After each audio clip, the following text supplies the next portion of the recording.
spirit. And this is where she grew up in Fresno. And she hated the restaurant life, just like Anna Mae Wong hated the laundry life. They all escaped, to go into other things. And so the woman was kind of a rebel in her time, and so she left the restaurant and went on and became a journalist and then moved to China. This is in a book called American Paper Sun. This is a restaurant in Wichita. You can see that it's very crowded, it's very popular. There were a lot of white customers there. And once the restaurant started moving out beyond the West Coast and the East Coast, the menu also changed because maybe not so much in Wichita, but many of the restaurants did not serve much other than chop suey and chow mein and egg rolls as far as Chinese food was concerned. Everything else was hamburger, steak, corned beef hash, or American type dishes, but they were still considered Chinese restaurants. And that was true in Canada as well. What was kind of cool about Chinese restaurants is they're kind of funky in their decor. They don't have this, modernistic standardization. Here are a couple of restaurants that actually still exist. Like on the bottom one, there's one in Memphis, Tennessee, with a picture of the Mayflower hanging on the wall. Real Chinese, iconic image. And the one on the other side's got everything hanging there, including an American flag of some sort, Statue of Liberty. So Chinese were very improvisational. They didn't make it fancy. What counted was the food, right? You didn't really care about the decor much. I remember when I was in San Francisco, the waiters would just come and just take the silverware and throw it at us. They didn't come and set our tables for us. They just plunk it down and, you grab it yourself, which is kind of one of the nice things about Chinese restaurants. Exteriors, Chinese were, again, improvisational. They didn't go and gussy it up. They just went and found a place that they could get cheap rent, and they just, recycled a bank, a train station, and in Canada there's a Chinese smorgasbord. I don't know what that store used to be. It probably must have been a hardware store or something. But that's what's neat is Chinese are not franchises, although they're starting to be that way, or increasingly so.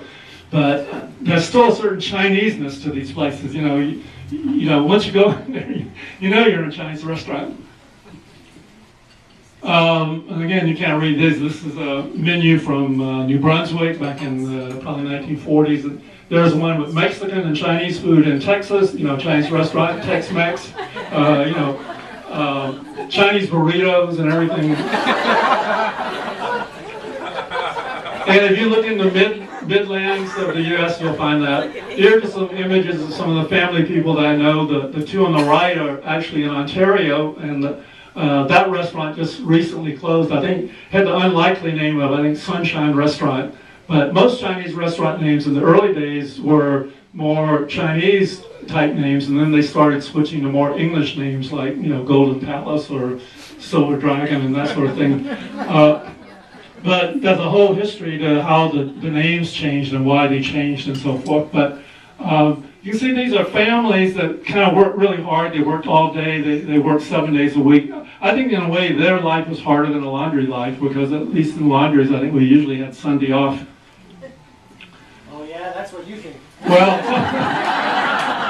so I think the point that I want to make is, and this image comes from a photographer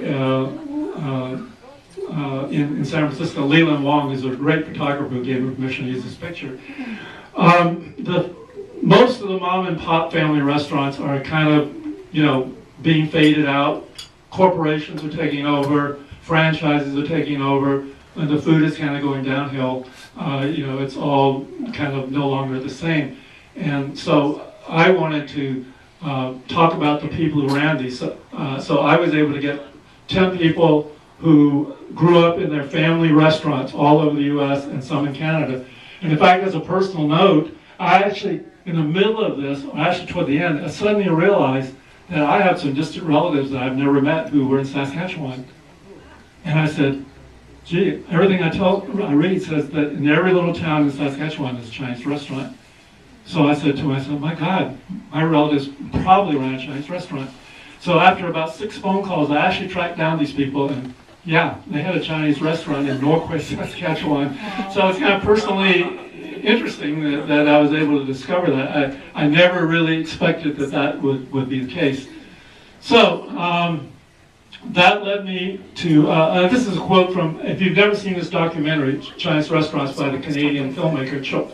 It's a brilliant tour de force, and I highly recommend it. And this is the theme that he starts out with every little vignette. He has about 15 different countries all over the world, from South Africa to Norway to Cuba to Peru, and he goes and finds a Chinese restaurant, and he talks to the people and interviews them. And what was really interesting to me was in at least half of them, the people said, when we first got to Cuba, we didn't know how to cook. But we had to do something, so we opened a restaurant. And they survived. And so that's why I think he hit it right on. I discover a personal story, a unique story of courage, survival, and hope. And I couldn't say it any better than Chopin said that. So that's sort of basically what motivated me to do this last book that I call Sweet and Sour, if I can get it to show up. And I got an image from a response from someone said, yeah, it was sweet and sour. The sweet part was we made a living, we made some money, we survived. The sour part was the long labor, the hard work, and sometimes the way we got mistreated. So this is how I came from a laundry where I didn't like being in a laundry. I didn't really understand what a laundry was about. I got involved with it, and I discovered suddenly that laundries, groceries, and restaurants have a lot in common. It's the people. It's the Chinese people. And I just want to share with a comment that I got just actually last week. A woman wrote me and said, my 4th grade son is learning about Gold Mountain in social studies. I think it will be very interesting and informative. I'm homeschooling him. His assignment is to choose a job and about the Chinese immigrants, and he picked the Chinese laundry. And then a year ago, I got an email from some guy in North Carolina. And he said, it's amazing. He said, Southern Fried Rice. He said, that's our story. I thought he was accusing me of stealing his story. He said, we were the only Chinese in Kannapolis, North Carolina, and your laundry looked just like our laundry. And we lived above our laundry too. And he wrote to his 4 brothers and told them all that they all had to read this book. So that's why I like doing this. I've met so many Chinese people since doing this, because remember, I didn't really grow up Chinese. I mean, I grew up in Georgia, and I didn't even know I was Chinese for the longest time. And so after retiring from psychology, I've suddenly become extremely Chinese, and I've suddenly met, dozens and dozens of really interesting Chinese, and I really enjoy sharing this story with you. Thank you very much.